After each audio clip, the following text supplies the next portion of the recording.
నమస్తే, welcome to our channel. అటు AP ముఖ్యమంత్రి, ఇటు తెలంగాణ ముఖ్యమంత్రి చంద్రబాబు, రేవంత్ రెడ్డి ఇద్దరు కూడా గురు శిష్యులుగా ఉంటారు. కానీ ఇక్కడ రేవంత్ రెడ్డి ప్రైవేట్ ప్రాజెక్టులను మరి ప్రభుత్వ పరం చేస్తుంటే అందుకు భిన్నంగా చంద్రబాబు నాయుడు గారు ప్రభుత్వ ప్రాజెక్టులను ప్రైవేట్కు దోచిపెడుతున్నారంటూ సాక్షిలో వచ్చినటువంటి ఆర్టికల్ని ఏ విధంగా చూడాలి తెలుసుకునే ప్రయత్నం చేద్దాం. దీనిపై చర్చించడానికి మనతో పాటుగా ఉన్నారు టీడీపీ రాష్ట్ర అధికార ప్రతినిధి అప్పసాని రాజేష్ గారు.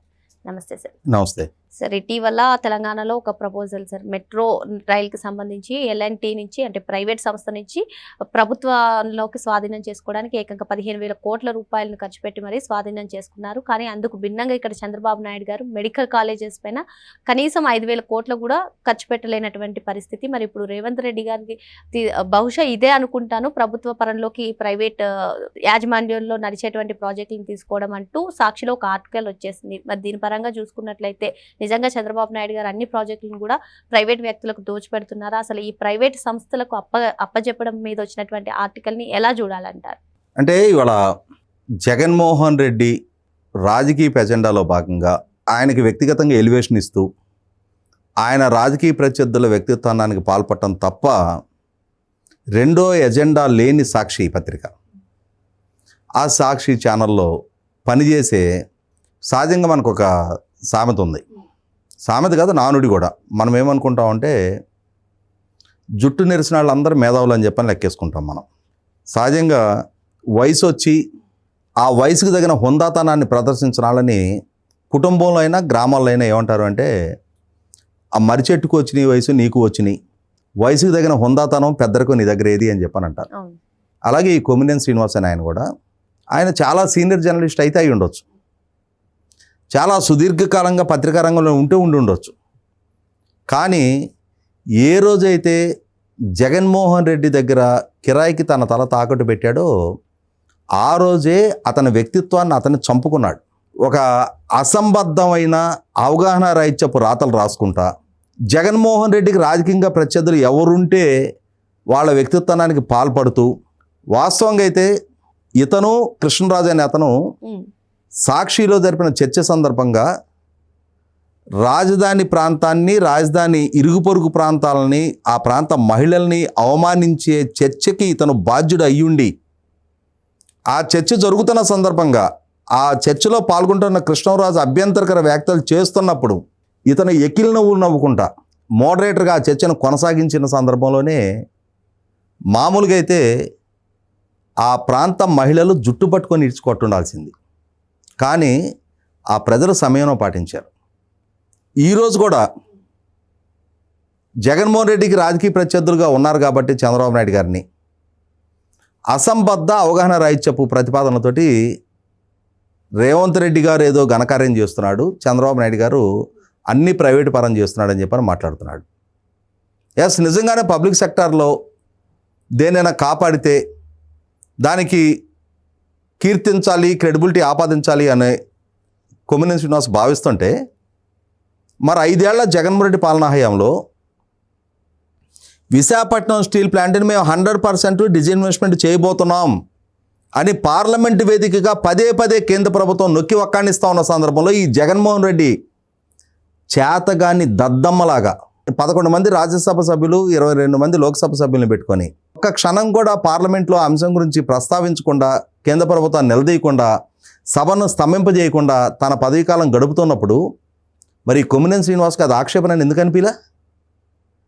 మరి ఇదే చంద్రబాబు నాయుడు గారు పదవి బాధ్యతలు చేపట్టిన వెంటనే విశాఖ ఉక్కు ఆంధ్రుల హక్కు అనే ఎమోషనల్ నినాదంతో నిర్మాణం జరిగిన విశాఖపట్నం స్టీల్ ప్లాంట్ని పబ్లిక్ సెక్టార్లోనే కొనసాగించుతామని చెప్పని కేంద్ర ఉక్కు శాఖ మంత్రి కుమారస్వామి గారిని తీసుకొచ్చి స్టీల్ ప్లాంట్ వేదికగా చెప్పించి 11,400 కోట్ల రూపాయలు కేంద్ర ప్రభుత్వం నుంచి, 2,800 కోట్ల రూపాయలు రాష్ట్ర ప్రభుత్వం నుంచి ప్యాకేజ్ రూపంలో ఇప్పించి ఆర్థిక భారాన్ని తగ్గించి మళ్ళీ ఇవాళ 8,000 కోట్ల రూపాయలు సహాయం అందింపజేస్తూ ఇవాళ విశాఖ ఉక్కుని పబ్లిక్ సెక్టార్లోనే కొనసాగిస్తున్న సందర్భంలో మరి చంద్రబాబు ది గ్రేట్, విశాఖ ఉక్కుని జగన్మోహన్ రెడ్డి కాపాడలేకపోయాడు, మీరు కాపాడగలిగారు అని చెప్పని ఒక్క రాత, ఒక్క అక్షరం రాయడానికి కొమ్మినేని శ్రీనివాస్కి కలం, అతని కలంలో ఇంకు లేదా?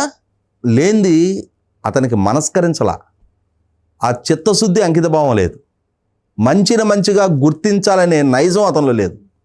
అలాగే ఇవాళ ఆంధ్రప్రదేశ్ రాష్ట్రంలో జగన్మోహన్ రెడ్డి ఏదో పబ్లిక్ సెక్టార్లో గవర్నమెంట్ కళాశాలల నిర్మాణం చేయడానికి సంకల్పించినట్టు, చంద్రబాబు వాటిని ప్రైవేట్ పరం చేసినట్టుగా రాతలు రాస్తున్న ఈ కొమ్మినేని శ్రీనివాస్ చెప్పాల్సింది ఏంటి అంటే, 2023 జూలైలో ఇదే జగన్మోహన్ రెడ్డి ప్రభుత్వ మెడికల్ కళాశాలల్లో మేనేజ్మెంట్ అండ్ ఎన్ఆర్ఐ కోటా ప్రతిపాదించినప్పుడు, ఏమయ్య మిస్టర్ జగన్మోహన్ రెడ్డి, ప్రభుత్వ కళాశాలల్లో మేనేజ్మెంట్ కోటాలు ఏంటి, ఎన్ఆర్ఐ కోటాలు ఏంటి, ఈ బుద్ధి లేని నిర్ణయాలు ఏంటి అని చెప్పని కనుక ఇతను ఆ రోజు ప్రశ్నించున్నట్టయితే ఇవాళ చంద్రబాబు నాయుడు గారిని ఆక్షేపించడానికి ఆస్కారం ఉంటుంది.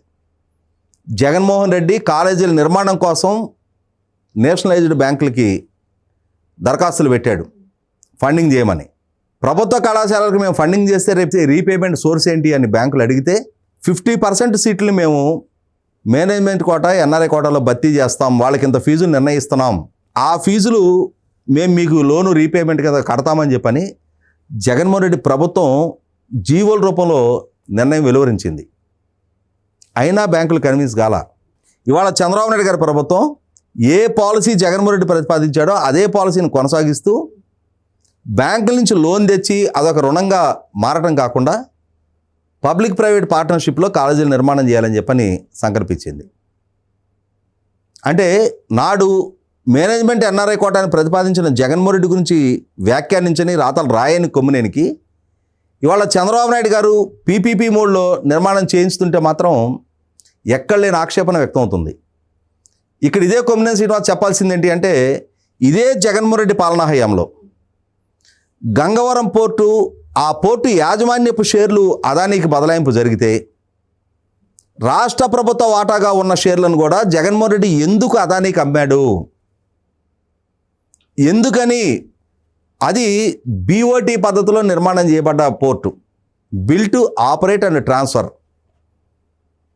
ఒక ప్రైవేట్ సంస్థ నిర్మాణం చేసి దాన్ని 34 సంవత్సరాల పాటు నిర్వహణ చేసి 34 సంవత్సరాల తర్వాత పూర్తి స్థాయి యాజమాన్య హక్కులు రాష్ట్ర ప్రభుత్వానికి బదలాయింపు చేయాలి. అటువంటి పోర్టుని రాష్ట్ర ప్రభుత్వ వాటాన్ని కూడా ప్రైవేటు వ్యక్తులకి జగన్మోహన్ రెడ్డి అమ్ముతున్న రోజున ఈ కొమ్మినేని శ్రీనివాస్ ఎక్కడ దాక్కున్నాడు అంటే, ఆ రోజు అతని కలం పాళి ఇరిగిపోయిందా? అది ప్రశ్నించాల్సిన అంశంగా అతనికి గుర్తుకు రాలేదా? ఇవాళ పీపీపీని ఆక్షేపిస్తున్న ఈ సోకాల్డ్ కొమ్మినేనికి ఇవాళ హైదరాబాద్ నగర పరిధిలో ఎన్ని వందల ప్రైవేట్ ఇంజనీరింగ్ కాలేజీలు, మెడికల్ కాలేజీలు ఇక్కడ ఫంక్షన్లో ఉన్నాయనేది అతనికి అసలు అవగాహన ఉందా? కళ్ళు తెరిచి చూస్తే వాస్తవం ఏంటనేది కంటికి కనిపిస్తుంది. చంద్రబాబు గారి మీద బురద చల్లటానికి నేను పెద్ద బిడ్డని, దానికోసం నాకు జీతం ఇస్తున్నారు, అందుకోసం జగన్మోహన్ రెడ్డి కాళ్ళ దగ్గర నా తల తాకట్టు పెట్టిన కిరాయి మేధావిని అని చెప్పని చెప్పుకునే ఈ సోకాల్డ్ సీనియర్ జర్నలిస్టులు కళ్ళ ముందు కనిపిస్తున్న వాస్తవాన్ని, ఎల్ఎన్టీ హైదరాబాద్ మెట్రో వాళ్ళు నష్టాల్లో మునిగిపోయి నిర్వహణ చేయలేని పరిస్థితిలో ఎక్కడ మూతపడుతుందనే భయంతో వాళ్ళకున్న 13,000 కోట్ల రూపాయల రుణభారాన్ని రాష్ట్ర ప్రభుత్వం తరఫున తలకెత్తుకొని వాళ్ళకి ఎవరూ బిడ్డింగ్కి రాని పరిస్థితుల్లో ఎల్ఎన్టీ అంటే మెట్రో సేవ స్తంభించిపోద్దనే ఉద్దేశంతో తెలంగాణ ప్రభుత్వం ముందుకొచ్చి దాన్ని కొనుగోలు చేసింది. ఎస్, ఆ నిర్ణయం తీసుకున్నందుకు ప్రభుత్వాన్ని తప్పనిసరిగా అభినందించే తీరాలి. పబ్లిక్ ట్రాన్స్పోర్ట్ సిస్టాన్ని కాపాడాలి అని చెప్పని, ప్రజలకున్న ఒక సౌకర్యాన్ని నిలబెట్టాలి అని చెప్పని రేవంత్ రెడ్డి గారు తీసుకున్న నిర్ణయాన్ని స్వాగతించే తీరదాం.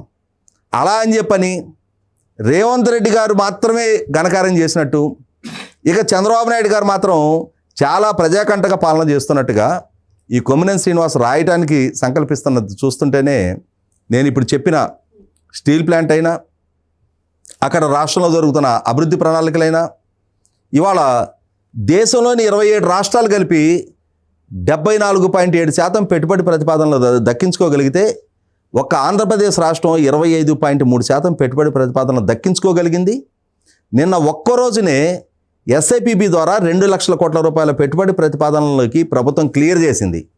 మరి వీటి గురించి చంద్రబాబు నాయుడు గారికి క్రెడిబిలిటీ ఆపాదిస్తూ ఆయన పాలన బ్రహ్మాండం బజ్గోవిందం, రాష్ట్ర యువతకి ఇచ్చిన 20 లక్షల ఉద్యోగ కల్పన వాగ్దానాన్ని నెరవేర్చుకునే దిశగా చంద్రబాబు పాలన జరుగుతుంది అని చెప్పని ఒక్క అక్షరం, ఒక్క వాక్యం, ఒక్క కాలం రాసే ధైర్యం, తెగింపు, ఆ చొరవలేని ఈ కొమ్మినేని లాంటి వాళ్ళ ఈ వ్యాఖ్యలు, విమర్శల్ని పట్టించుకోవాల్సిన నష్టం లేదు. వీళ్ళందరూ జగన్మోహన్ రెడ్డికి మేమేదో గొప్ప క్రెడిబిలిటీ ఆపాదిస్తున్నామని చెప్పనుకుంటున్న క్రమంలో వీళ్ళందరూ జగన్మోహన్ రెడ్డి పక్కన ఉండగానే వీళ్ళందరి ప్రచారాలు, వీళ్ళందరి ఆర్భాటపు కీర్తనలు విని కూడా ప్రజలు ఏ తీర్పు ఇవ్వాలో ఆ తీర్పు ఇచ్చింది కళ్ళ ముందు కనిపిస్తున్న వాస్తవం. మరో అంశంతో మళ్ళీ కలుద్దాం. Thank you sir.